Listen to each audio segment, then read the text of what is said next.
자, 그러면 오늘 내용을 가지고 한번 특강을 하도록 하겠습니다. 오늘 내용은 구약의 일곱 절기를 알면은 신약 성경이 보인다 이런 내용을 가지고 제가 특강을 좀 하도록 하겠습니다. 사실 우리가 칠절기를 많이 보죠. 뭐 유월절이라든지 뭐 무교절 혹은 초막절 이런 것들을 많이 보는데 이 절기들이 그냥 이 신약 성경에서 어떻게 연결되는지 이것들을 잘 모를 때가 많습니다. 만약에 이 내용들을 알게 되면은 우리가 성경이 얼마나 풍성한 하나님의 계시를 담고 있는 것인지 좀 더 보이거든요. 그래서 좀 이제 어려울 수도 있지만 제가 좀 줄여가지고 이 칠절기에 대해서 오늘 예수 그리스도의 복음과 어떻게 연결되는 것인지 그 말씀을 드리도록 하겠습니다. 일곱 절기를 다 말씀드리면 좋겠지만 이렇게 하게 되면은 거의 뭐 한 시간 넘어가기 때문에 제가 오늘은 짧게 해서 세 가지 절기만 말씀드리고 다음번에 남은 절기들을 정리하는 걸로 이렇게 진행을 하도록 하겠습니다. 자, 오늘은 문혜림 사님께서 좀 채점을 해주시기를 바랍니다. 자, 그러면 이번 이 특강을 위해서 제가 준비한 책을 좀 말씀을 드리도록 할게요. 절기에 대한 책으로 뭐 가장 유명한 책 중에 하나가 유모세 선교사님이 쓰신 열린다 성경 시리즈가 있고요. 아무래도 이제 이스라엘에 이제 사역을 하시다 보니까 잘 알고 계세요. 이 유대인들의 문화를요. 그래서 절기 이야기도 상당히 좀 성경을 이해하기 쉽게 설명을 해놓은 그런 책입니다. 참조를 많이 했고요. 그다음 요한복음이 참 절기를 이해할 때는 좋은 책입니다. 왜냐하면 요한복음은 읽어보시면은 요한이 절기를 항상 얘기를 해요. 때는 6월절 언제였더라, 뭐 때는 언제였더라 이런 식으로 예수님이 사역을 하시는데 항상 예수님의 사역을 절기와 연결시킵니다. 왜 그렇게 하고 있을까요? 예수님께서 그 구약의 모든 절기를 완성한 분이다. 이걸 요한이 분명하게 선포하고 있는 거죠. 그래서 요한복음 오시게 되면 절기를 좀 더 풍성하게 이해할 수가 있습니다. 권혜생 교수님이 쓰신 요한복음 주석서를 좀 참조를 했고요. 그 다음에 이 절기에 대해서는 레위기의 구약의 절기가 상세히 나와 있습니다. 그 레위기를 쓰신 기동현 교수님의 책도 조금 참조를 했습니다. 자, 그럼 우리가 왜 절기를 이렇게 얘기를 해야 될까요? 뭐 골치 아프잖아요, 그죠? 우리가 하는 이제 제사 같은 경우도 오제사, 칠절기 이렇게 하는데 뭐 머리가 아픕니다. 뭐 번제, 소제, 뭐 화목제 얘기하게 되면은 자, 그리고 절기도 좀 머리가 아프죠. 한 개가 아니고 일곱 개의 절기가 있습니다. 자, 그러면 제가 왜 이렇게 시간을 내가지고 어떻게 보면 피곤한 이 시간대에 절기를 얘기를 하게 될까요?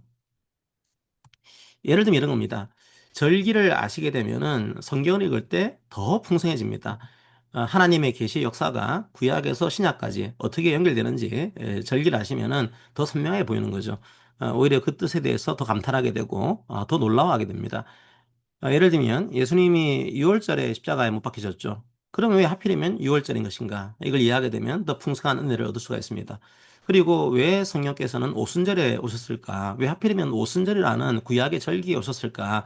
이 뜻을 알게 되면 하나님의 계시를 더 선명하게 보게 됩니다. 그리고 왜 예수님은 말씀하실 때 초막절에 이 생수의 강에 대한 비유를 하셨을까? 이게 이제 절기에 대한 기본적인 이해가 없으면은 좀 헷갈릴 수도 있거든요. 그런데 절기에 대한 이해를 하시게 되면은 그래서 초막절에 이런 생수의 강에 대한 비유를 하셨구나. 이런 것들을 조금 알 수가 있습니다. 그러니까 수많은 예수님의 공생의 사역 동안에 절기에서 행하신 그런 일들이 절기를 보게 되면 더 잘 다가오는 거죠. 자, 그런 뜻에서 여러분들이 절기를 이해하시면은 성경이 훨씬 더 풍성하게 다가올 겁니다. 뭐 구조는 이렇습니다. 이게 성경 신학이라고 그래요. 이게 보통 신학 대학원 가게 되면 뭐 구약 신학을 전공하는 분도 계시고 이게 신약을 전공하는 분도 계십니다. 근데 하나님의 계시는 구약부터 신약까지 연결되어 있는 거죠. 만약에 따로따로 떼서 보게 되면은 깊이 볼 수는 있지만 전체적인 계시의 뜻을 보기가 쉽지 않습니다. 하지만 구약에서 나왔던 얘기들이 신약에서 어떻게 실현되고 있는지, 어떻게 성취가 되고 있는지 이걸 보시게 되면은 그 계시의 풍성함을 저희들이 알 수가 있습니다. 그래서 절기를 통해서도 구약에 나타난 절기가 신약을 통해서 어떻게 성취되고 있는 것인지 이것들을 저희들이 알 수가 있고요. 그 다음에 절기를 알게 되면은 예수님이 우리를 위해서 구원하신 그 역사가 어떤 뜻인지 이것들이 더욱 풍성하게 다가옵니다. 그러니까 반드시 절기는 한 번은 이제 저희들이 뛰어넘어야 할 그런 이제 내용입니다. 우리가 구원을 얻은 사람이지만 성경을 읽을 때 이 절기를 알게 되면은 구원의 깊은 뜻을 다 알 수 있게 돼요. 자, 오늘 그래서 4만 원만을 가지고서 이 특강에 참여하시면 좋겠습니다. 자, 제가 구약 절기에 대한 개관을 좀 해드리고 들어가도록 할게요. 이거 제가 그린다고 엄청 고생했습니다. 물론 다른 분이 저 그려놓은 걸 참조했지만, 힘들더라고요. 자, 이게 뭔가 하면 이제 우리 달력으로 이제 얘기를 하게 되면 이제 1월부터 12월까지 이게 달력을 제가 그렸어요. 그리고 이제 밑에 나와 있는 거는 그 월에 있는 그 바벨론식의 그런 달의 이름입니다. 1월 달을 테벳이라고 그러고요. 2월 달을 슈밧, 3월 달 아다르 이렇게 하는데 뭐 가장 많이 볼 수 있는 달 중에 하나가 니산월입니다. 그러니까 성경 보시게 되면 니산월에 이런 식의 표현을 쓰거든요. 이게 바벨론식으로 니산월이 보통 우리가 얘기하는 4월 달 정도. 그러니까 사실 이게 태음력과 태음력이 섞여 있는 구조다 보니까 아주 정확하진 않아요. 하지만 대충 이게 4월 달이구나 그렇게 이해를 하시면 되겠습니다. 그리고 쭉 이제 연결되게 되겠죠. 자, 그러면 여러분들이 알고 있는 그런 달이 어떤 달이 있을까요? 어떤 그 절기가 있을까요? 그 니산호를 보시게 되면 그 14일에 이제 6월절이 나옵니다. 이제 우리가 정확하게 하는 우리 달력의 14일이라고 단정할 수는 없지만 어쨌든 이제 니산월 14일 이때 6월절이 나옵니다. 그 6월절이라는 절기가 이제 14일에 있는 거죠. 그 다음에 6월절이 이제 끝나고 6월절이 지난 안식일, 그 토요일이 되죠. 토요일이 지난 첫 번째 일요일을 초실절이라고 합니다. 그러니까 6월절 지나고 바로 그 다음 주일, 일요일이 되는 거죠. 일요일이 초실절이라는 표현을 쓰게 되고요. 그 다음에 6월절을 그 다음 날부터 일주일 동안은 이제 유대인들이 이스라엘 민족이 아주 급하게 애굽에서 탈출하다 보니까 누룩이 이제 발효하기 도 전에 이제 탈출하게 되죠. 그래서 그 날들을 기념하기 위해서 아주 급하게 탈출을 시킨 주님의 구원 역사를 기념하기 위해서 이제 누룩이 들어가 있지 않은 빵을 먹는 그런 기간이 있습니다. 그걸 저희들이 무교절이라 그러죠. 그러니까 14일이 지난 15일부터 21일까지 무교절을 이제 지내게 됩니다. 누룩이 없는 빵을 먹는 그런 절기로 이해하시면 되고요. 그러니까 이런 절기들이 어떤 의미를 가지고 있는지 설명을 좀 드리도록 하겠습니다. 자, 그리고 초실절이 지난 다음에 이제 50일째가 되는 날을 저희들이 오순절 이렇게 부르기도 하고요. 이제 칠칠절 이렇게 부르기도 합니다. 이제 의미는 거의 같은 의미예요. 그러니까 초실절 다음에 50일째가 되는 오순절 혹은 칠칠절 이 날이 이제 또 절기로서 등장하게 되고 자, 그 다음에, 이제 퀴즈입니다. 이제 퀴즈를 시작합니다. 이제 우리 역으로 따지게 되면 10월입니다. 10월 1일. 그러니까 과거의 이스라엘은 지금으로 이 달력으로 이야기되면 10월 달이 새해였습니다. 새해. 그러니까 10월 1일이 우리로 이야기 되면 이제 1월 1일자가 되는 거죠. 자, 1월 1일자가 되게 되면은 그 날짜를 부르는 이름이 있었어요. 그 날짜에 대한 절기가 있었던 거죠. 자, 그 날을 뭐라고 할까요? 그 새해 첫날 같은 걸로 이해하시면 됩니다. 1월 1일 첫날. 이걸 성경에서는 어떤 절기로 기념을 했을까요? 구약 성경에서는요. 좀 힌트를 드리면은 우리가 보통 그 새해가 되게 되면 우리나라는 보신각에 가서 종을 치잖아요. 그죠? 그러니까 북을 같은 걸 침으로써 새해를 기념하는데 이스라엘은 북을 치는 게 아니라 뭐를 불렀습니다. 이렇게. 뭐를 불렀어요. 자, 이게 무엇일까요? 땡땡절이라고 합니다. 이게 뭐를 이렇게 부르는 거죠. 필이는 아니고. 자, 뭘지 생각해 보시고. 예, 맞습니다.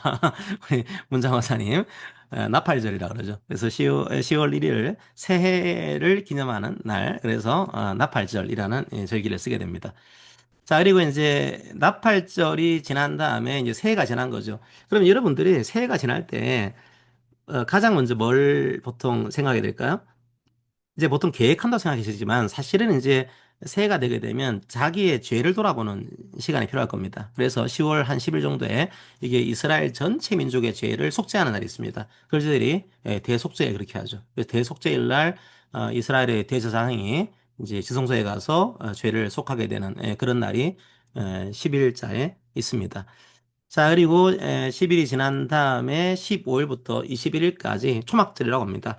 이제 이스라엘이 광야에서 지냈던 그날들을 기념하면서 광야에서 구원해 주신 하나님의 역사를 기념하면서 또 모든 열매를 수확하게 하신 뭐 10월 달이니까 아무래도 추수가 끝났겠죠, 그죠? 이 모든 추수를 다 허락하신 그날들을 기념하면서 초막을 지으면서 기념하는 날을 지내게 됩니다. 초막절이라고 그러죠. 보통 초막절은 우리가 신학적으로도 앞으로 오실 예수님에 대한 재림을 기대하면서 우리가 지내는 절기로 많이 이해를 하게 됩니다. 그게 초막절이고요.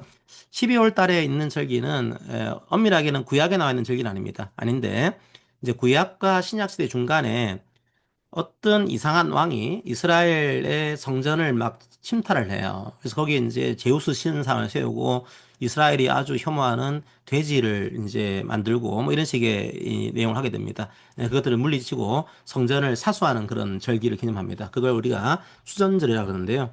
수전절은 이제 성전을 지키고 성전을 다시 복원한 날로 이해하시면 되겠습니다. 원래는 이게 구약에는 안 나오는데 예수님께서 수전절이라는 표현을 쓰거든요. 그래서 이 수전절도 이해를 하시면 좋긴 합니다. 자, 그래서 이런 성경의 기본적인 절기들을 이해하시고서 오늘은 제가 유월절 그리고 초실절, 무교절 요 세 개 절기에 대해서만 좀 말씀을 드리는 방향으로 진행을 하도록 하겠습니다.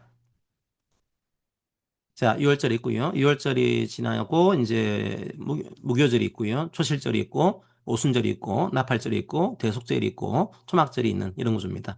자, 이렇게 절기만 좀 이해하시더라도 나중에 성경 보시는 게 훨씬 더 좋아지실 겁니다. 제가 신대원 다닐 때요. 이것 좀 신대원생들은 당연히 외워야 되거든요. 이 절기를 모르고 이제 구약을 보는 거는 뭐 사실은 쉽지 않습니다. 그리고 이제 절기를 모르고 신약 성경에 나와 있는 예수님의 말씀을 이해하는 것도 쉽지가 않아요. 그래서 이 절기들의 순서를 외워야 되는데 어렵잖아요. 보통 우리나라 사람들이 잘하는 게 앞글자 따서 이제 외우는 거죠. 그래서 보통 어떻게 외웠냐면 이렇게 없습니다. 그냥 유무초칠 나속초 이렇게. 그러니까 유월절 유, 무교절 할 때 무, 초실절 할 때 초, 그 다음에 오순절은 오가 힘드니까 칠칠절에서 칠, 유무초칠, 나팔절, 속칠 할 때 속, 그 다음에 초막절 초. 이렇게 해서 유무초칠 나속초 이렇게 하면은 상당히 빨리 외워집니다. 그래서 여러분들도 그냥 입으로 그냥 유무초칠 나속초 이렇게 하게 되면 절기의 흐름들을 이해할 수가 있을 거예요.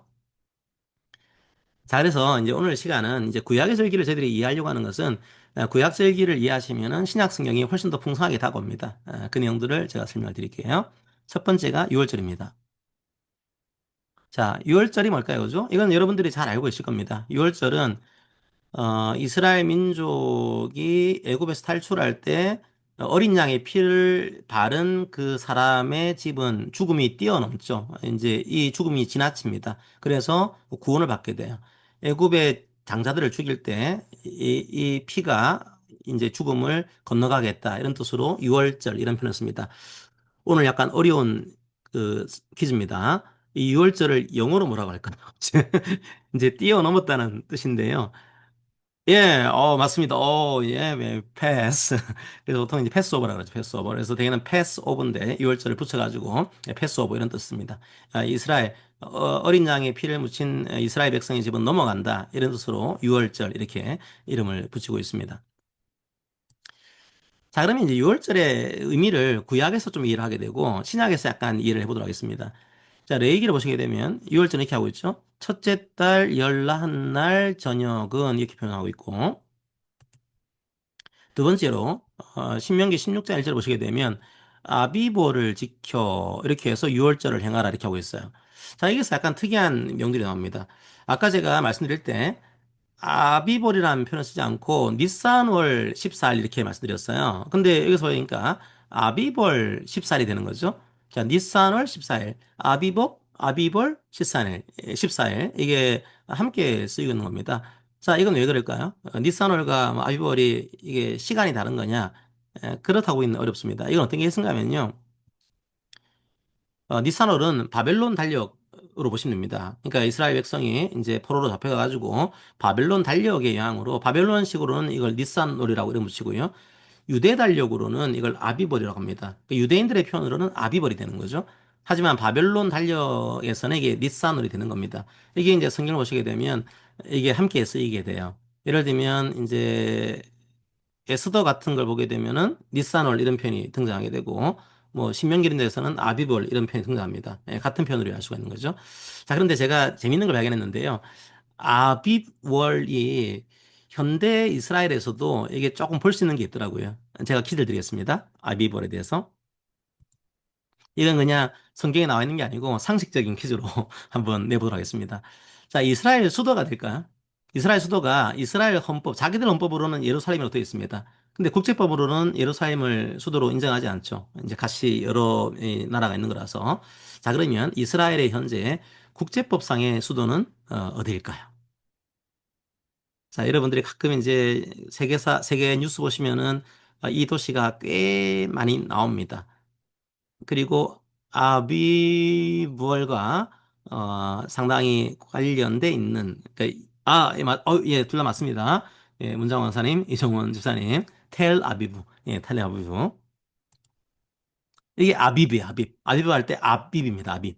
그러니까 아비브란 뜻이 이제 봄이라는 뜻이거든요. 그러니까 이스라엘 같은 경우에는 월수를 이렇게 이름 붙일 때 농사에 대한 용어를 많이 붙여요. 그러니까 아비브는 봄이라는 뜻을 가지고 있습니다. 그래서 예, 봄의 언덕이다 이렇게 해서 텔 아비브 이런 이름을 쓰고 있죠.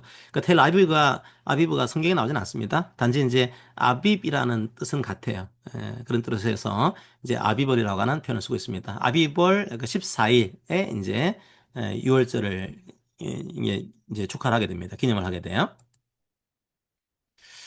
자, 그런데 저는 6월절에 대한 구약 성경을 보면서 참 은혜가 됐던 것 중에 하나가 잘 보시게 되면 6월절에 대해서 이런 표현을 쓰고 있습니다.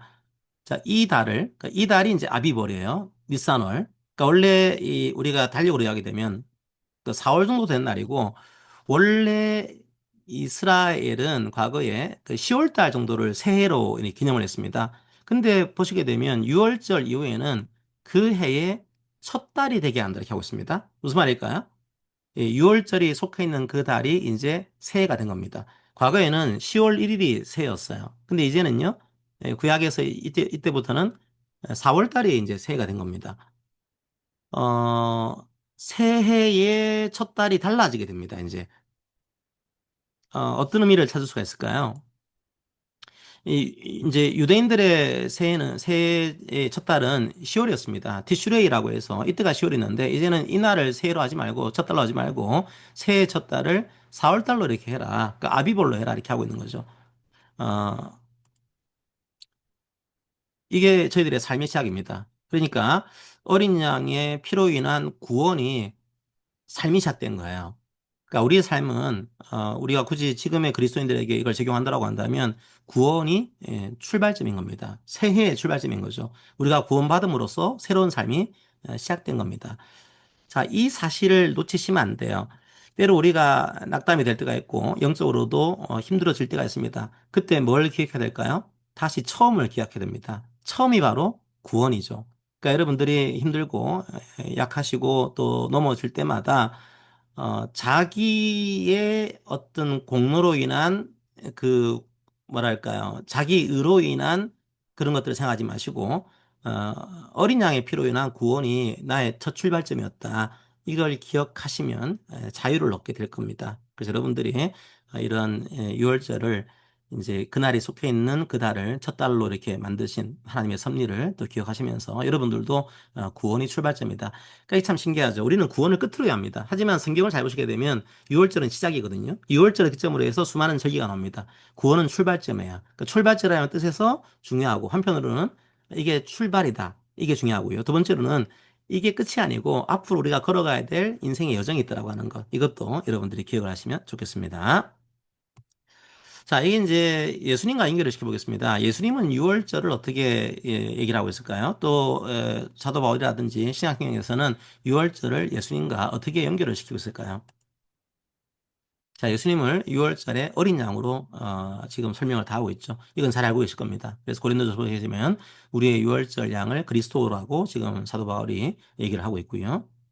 자, 퀴즈입니다. 자, 요한복음을 보시게 되면 이런 표현을 쓰고 있습니다. 예수님께서 십자가에 못 박히셔가지고, 이제, 죽으실 때, 다리를 꺾지 않습니다. 군인들이. 자, 그리고 이 다리를 꺾지 않은 것을 어떻게 설명하는가 하면, 구약 성경을 응하게 하려고 한다라고 합니다. 자, 구약 성경을 보시게 되면 그 뭐가 꺾이지 않을 것이다. 이런 구약 성경의 표현이 있습니다.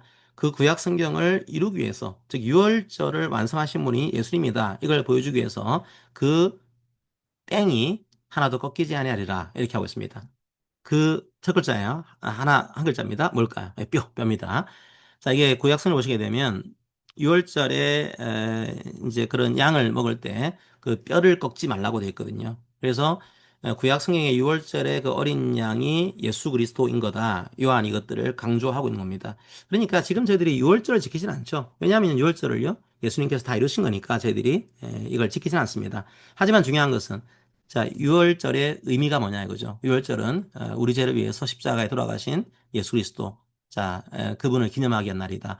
그러니까 어린 양이 예수님의 예표가 되는 겁니다. 그 흠 없이. 근데 왜 뼈를 꺾지 말라고 했을까요? 뼈를 꺾지 않도록 한 것은 흠이 없다는 걸 보여준 겁니다. 예수님은 죄가 없으신 분이죠. 흠이 없는 분입니다. 그 흠이 없는 분이 우리를 위해서 십자가에 돌아가셨다. 이걸 보여주기 위한 하나의 예표가 뼈를 꺾지 않는 거였습니다. 흠이 없는 양인 거죠, 이게. 자, 그렇게 하시고요. 자, 그 다음에 그 요한복음 보시게 되면 또 오병이어의 기적이 나옵니다. 이제 이것도 좀 특이해요. 요한복음은 항상 이제 어떤 그 사건을 얘기하면서 이때가 유월절이다, 이때가 초막절이다, 이런 식의 절기를 항상 얘기를 합니다. 자, 이런 얘기를 하죠. 먼저 오병이어의 기적을 얘기하기 전에 마침 유대인의 명절인 유월절이 가까운지라 의도적으로요. 유월절하고 가까이 있는 날이었다 이렇게 표현하고 있는 겁니다. 뭔가 이 사건과 유월절을 연결을 시키고 싶은 거죠. 그래서 요한복음 6장 13절에 오병이어의 기적이 등장하게 됩니다. 조금 맥락은 다른데 그 요한복음은 예수님이 행하신 수많은 기적들이 있습니다. 미러클이 있는 거죠. 근데 요한복음을 보시게 되면 이런 기적들을 미러클, 기적이라고 표현하지 않고 그냥 다른 표현을 즐겼습니다. 기적이라는 표현을 쓰지 않고요. 다른 표현을 써요. 예수님께서도 그렇게 말씀하십니다.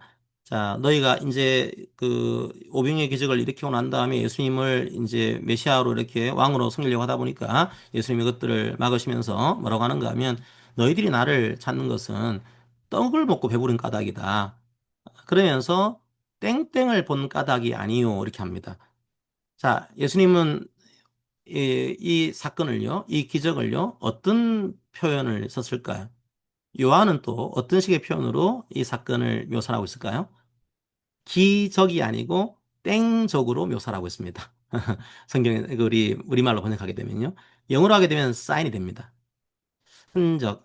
물론 흔적, 이적, 아, 이적에 갑자기 그대를 만나고 이 기억나는데 자, 예, 나왔어요. 표적. 이게 맞습니다. 물론 이제 우리나라 번역이다 보니까 약간의 뭐 그 차이는 있습니다. 저희들이 보통 번역할 때는 표적이라고 번역을 해요. 자, 사인이라는 거죠. 자, 이게 무슨 말일까요? 예수님이 왜 그러면 오병이어의 기적을 얘기를 하신 겁니까? 이 사건 자체를 보여주기 위한 걸까요? 네, 그렇지 않습니다. 이 사건 뒤에 숨겨져 있는 가리키는 거죠. 쌓이는 거니까. 이 사건이 누구를 가리키고 있는 거냐? 이걸 보여주는 게 이적의 목적입니다. 그게 누구라고요? 예수님이에요. 그러니까 이 사건을 통해서 예수님을 봐야 되는 게 진짜 목적인데 사람들은 떡을 보는 겁니다. 우리도 그런 실수를 참 많이 하죠, 실제로. 어, 우리가 봐야 될 것은 예수 그리스도인데 우리는 예수 그리스도를 보는 게 아니라 떡을 자꾸만 구하려고 해요. 물론 이 맥락과는 또 다른 맥락입니다.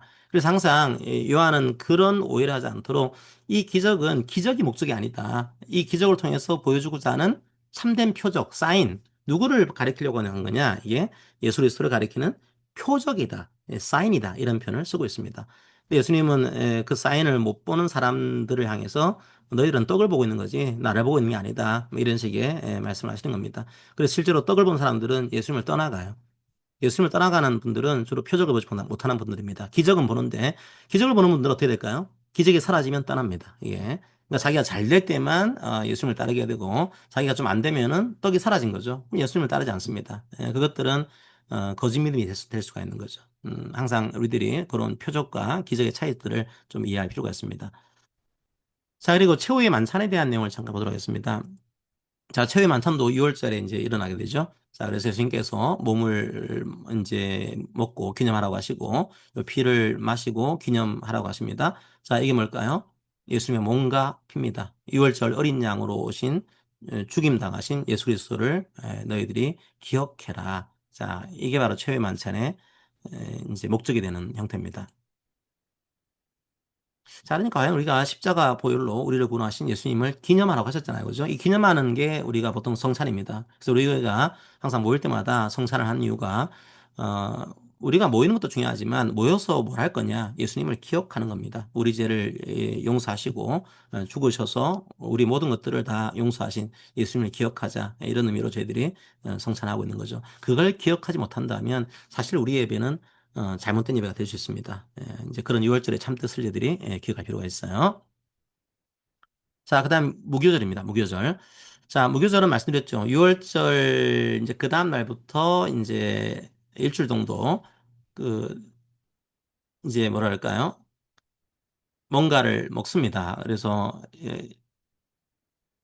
그 무교병이라 그러죠. 그래서 우리가 누룩이 안 들어가 있는 그런 떡을 먹는 그런 날입니다. 아주 급하게 탈출했겠다 하다 보니까 그걸 기념하기 위해서 무교병, 누룩을 뺀 그런 떡을 먹는 날이죠. 상식 퀴즈 하나 드릴까요? 여러분, 저는 이제 이스라엘에 가보지 못했어요. 가보지 못했는데 그런 뭐 여러 가지 드라마라든지 혹은 뭐 다큐 같은 거 보니까 이 무교병, 무교 떡이죠. 이 떡을 부르는 히브리식의 이름이 있습니다. 이걸 뭐라고 할까요? 이 떡 이름 아시는 분들은 대단한 상식이 있는 분입니다. 아마도 걸어서 세상 속으로 이런 것들 많이 보신 분들은 알 수도 있어요. 예. 여행 좋아하시는 분들. 자, 이런 떡이 있습니다. 이 떡을 이제 유대식 표현으로 뭐라고 할까요? 아시는 분들은 하시고 아마 안 나올 것 같아요. 음, 맞아, 맞아. 이런 거 비슷한데. 맞아요. 예, 뭘까요? 예, 시간 관계상. 예, 제가 하겠습니다. 맞자라고 합니다, 맞자. 맞자. 예, 맞나도 비슷한데, 이제 히브리식으로 맞자라는 표현에서 맞자. 그러니까 이 맞자를 이제 먹으면서 이제 그날을 기념하는 날로 이해하시면 되겠습니다. 자, 그럼 무교절은요, 그 누룩을 뺀 떡을 먹는 겁니다. 그래서 누룩을 막 빼기 위해서 엄청나게 노력을 해요. 그 며칠 정도 이제 누룩을 이제 태우기 위해서 이스라엘 사람들이 수고를 하게 됩니다. 뭐 똑같아요. 6월절과 내용은 똑같습니다. 아비벌의 애굽에서 나온 거 이걸 기념하기 위한 겁니다. 그러니까 이제 급하게 나온 것들 구원하신 이제 하나님을 기념하기 위해서 무교병을 먹으면서 이걸 기념하는 거죠. 그래, 6월 무교절은 여러분들 성경에서 볼 일이 많지가 않습니다. 자, 왜 이게 많지가 않은가 하면 보통은 세트로 나와요. 6월절과 무교절이. 어차피 연결됐잖아요. 14일 하고 난 다음에 그 다음날부터 무교절이 되는 거니까 다 기본적인 개념은 출애굽을 기념하는 날이기 때문에 함께 그냥 섞어서 한 패키지로 나올 때가 많습니다. 6월절과 무교절이 이렇게 연결돼서 나와요. 의미는 유사합니다. 출애굽 구원을 기념하는 날 이렇게 의미가 동일하기 때문에 함께 세트처럼 움직이는 날이 6월절과 무교절이다. 자, 이렇게 하시면 되겠습니다. 자, 이게 그래서 무교절은 뭐 드릴 말씀이 많지는 않습니다. 근데 제가 이제 어떤 책을 보니까 참 의미 있는 그런 표현이 있더라고요. 자, 6월절과 무교절에 이제 예수님을 이제 종교 지도자들이 잡으려고 하는데 밀라의 날까 염려를 해서 이제 그렇게 하지 말자라고 합니다. 실제로 이제 이 날들은 누룩을 없애기 위해서 무지 이제 고생하는 그런 날이거든요. 그런데 그 날에 그 무교절을 준비하면서 예수께서 나병 환자 시몬의 집에서 식사를 하신다. 이런 표현을 쓰고 있습니다. 자기 집에 있는 누룩을 없애기 위해서 엄청 신경을 쓰고 있는 바로 그때입니다. 이스라엘 사람들은 무교절을 준비하기 위해서 집에 있는 그 누룩을요 다 없애버리거든요. 태워버리고. 그런데 그렇게 하다 보니까 소외된 사람들이 보이지 않습니다. 예수님은 다른 사람들이 자기의 누룩을 없애기 위해서 노력하고 있을 때 소외된 나병 환자의 집에서 함께 식사하시는 모습을 볼 수가 있습니다. 일종의 무교절은 떡을 먹으면서 예수님과 교제하는 날이죠. 근데 우리가 이제 우리의 누룩을 없애느라고 예수님 보지 않고 우리의 의를 의지하는 이럴 때가 참 많습니다. 이런 것들도 주의하시면 좋을 것 같아요. 마지막으로 초실절 보겠습니다. 초실절. 자, 초실절은 말 그대로 처음에다가 과실 실자에다가 절기입니다. 자, 이게 뭘까요, 그죠? 자, 1년 중에 처음으로 수확한 소산물을 하나님께 드리는 절기입니다. 그러니까 그 안식일이 지난 다음 날, 6월절이 지난 안식일 그 다음 날에 초실절을 지켰습니다. 오늘로 따지게 되면 주일이 되는 거죠. 자, 그때 처음 열매를 바쳐요. 자, 그래서 그 당시에도 이 열매를, 이 곡물을 바쳤습니다. 정확하게는 과일이 아니었고요. 곡물이었습니다. 이 곡물을 바치게 돼요. 자, 소실절에 바친 이 곡물은 뭐였을까요? 곡물이 뭐 성경에 나오는 그런 곡식이 빤하죠, 그죠? 이게 이제 두 글자입니다. 두 글자. 자, 우리도 뭐 막 많이 먹죠. 이 처음 나온 이 얘를 단을 묶어 가지고 이제 이걸 성전에 와서 바치는 구조입니다. 밀 아니고요. 밀이 아니면 뭐가 있을까요? 이제 밀 아니면 이제 예, 보리입니다, 보리. 그래서 이때 이제 보리 첫 열매를 바치게 됩니다. 보리 첫 열매. 자, 이게 초실절이에요. 초실절. 자, 이게 왜 중요한 의미가 있는가 하면 레이기를 보시게 되면 이렇게 하고 있죠. 이제 곡물의 첫 이삭 한 단을 가져가라. 그러니까 이 초실절에 곡물의 첫 이삭 한 단을 이게 끝이 아니에요. 처음 이삭을 제사장에게 가져가는 겁니다. 그리고 이걸 이제 기념하면서 제사를 드립니다. 이게 번제나 소제나 전제로 이걸 제사로 드리게 돼요. 자, 그러면 자, 이스라엘 백성들이 보리단을 어떻게 가져갔을까? 이건 제가 설명드리겠습니다. 그냥. 자, 이게 성경에는 정확하게 나오지 않은데, 이 유대의 어떤 그 문헌을 보게 되면, 이 보리단을요, 게네사렛 평야에서 가져왔다 이렇게 되어 있습니다. 그러니까 게네사렛 평야가 가장 먼저 보리 수확이 이루어진 그런 평야예요. 자, 그러니까 가장 빠른 볼인 겁니다, 이게. 자, 이거를 이제 첫 볼인 거죠. 이걸 바치고 예루살렘은 800m의 해발에 있습니다. 그러니까 예루살렘은 한참 있다가 보리 수확이 이루어져요. 그러니까 지금 바친 보리는 첫 보리인 겁니다, 이게. 근데 이걸 바치면서 이스라엘 사람들이 생각하는 것은 이게 처음 보리니까 앞으로도 우리 전 지역이 보리가 주될 것을 믿습니다. 이 믿음으로 이걸 바치는 거죠. 자, 이걸 기억하시 기 바랍니다. 이게 첫 보리입니다. 그리고 나중에 다른 보리들도 수확할 거다. 이 믿음을 가지고서 이 보리를 초실절에 바친 겁니다. 예수님이 언제 부활하셨을까요? 예, 구약절기로 하게 되면 초실절입니다. 초실절. 자, 우리가 보통 주일이라고 하지만 구약적인 맥락에서 하게 되면 초실절에 부활하신 거죠. 자, 안식 후 첫날. 그러니까 이제 6월절 안식일이 지난 그 다음 날. 이게 바로 주일이고요. 구약의 의미로 하게 되면 초실절이 되는 구조입니다. 자, 이때 지금 이스라엘 사람들은 뭐를 할까요? 초실절에 보리 첫 열매를 바치는 날입니다. 근데 이 마리아는요, 어, 보리 첫 열매를 바친 게 아니라 처음 열매인 이제 주님을 고백하게 됩니다. 그래서 고린도전서 15장 20절 보시게 되면 바울이 이런 고백을 하죠. 자, 그러나 이제 그리스도께서 죽은 자 가운데서 다시 살아나사 잠자는 자들의 자, 첫 글자입니다. 뭘까요? 제가 말씀드렸어요. 첫 열매. 첫 열매가 되신 겁니다. 그래서 이제 지금 사도 바울은 초실절의 의미와 부활의 의미를 연결시키고 있는 겁니다.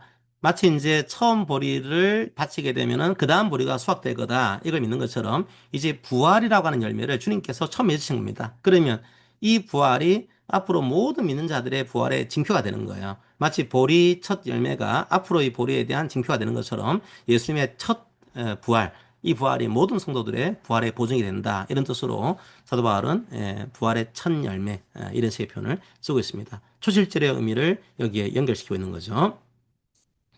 자, 오늘은 1등이다 공동 1등이 되겠는데요. 자, 좋습니다. 자, 그러면 오늘은 이 정도로 하고 제가 한 30분은 넘기지 않으려고 했는데 좀 넘어갔네요. 자, 오늘은 세계절기만 살펴봤습니다. 다음 시간쯤에 다음 특강에 오순절, 나팔절, 대속절, 초막절 이것도 꽤 방대한 내용이라서 한 번 더 연결을 해가지고 다음번에 특강을 하도록 하겠습니다. 유월절은 잘 아시는 대로 예수님의 십자가 죽으심을 통한 구원을 상징합니다. 항상 기억하셔야 돼요. 여러분의 삶이 힘들 때 처음으로 돌아가십시오. 여러분을 구원하신 주님의 보혈로 돌아가십시오. 그게 해결책입니다. 아무리 내가 발버둥 치더라도 이 구원으로 돌아가지 않으면 회복이 안 됩니다. 회복의 가장 중요한 열쇠는 예수 그리스도입니다. 반드시 기억하시고요. 그리고 무교절은 그 우리에게 구원을 주신 예수님과 함께 떡을 먹으면서 교제하는 그런 절기로 이해하시면 좋을 것 같습니다. 이걸 왜 할까요? 구원을 기억하는 겁니다. 그래서 우리가 구원받은 이후에도 기억할 수 있도록 자 그렇게 여러분들이 기억을 하시고요. 초실절은 예수님의 부활을 상징하는 거죠. 따라서 우리도 이제 첫 열매가 맺어졌으니까 그 다음 우리도 부활할 거다. 이 소망을 가지고서 살아가는 그런 절기로 이해하시면 되겠습니다. 이 모든 절기를 주님께서 이루신 겁니다. 그러니까 우리가 이제 구약의 절기를 가지고 지금 지키진 않아요. 하지만 이 절기를 주님께서 이루셨다. 그럼 이 절기의 참뜻이 무엇인지를 날마다 기억하면서 살아가는 우리 성도님 되시기를 주님의 이름으로 축복합니다. 아멘.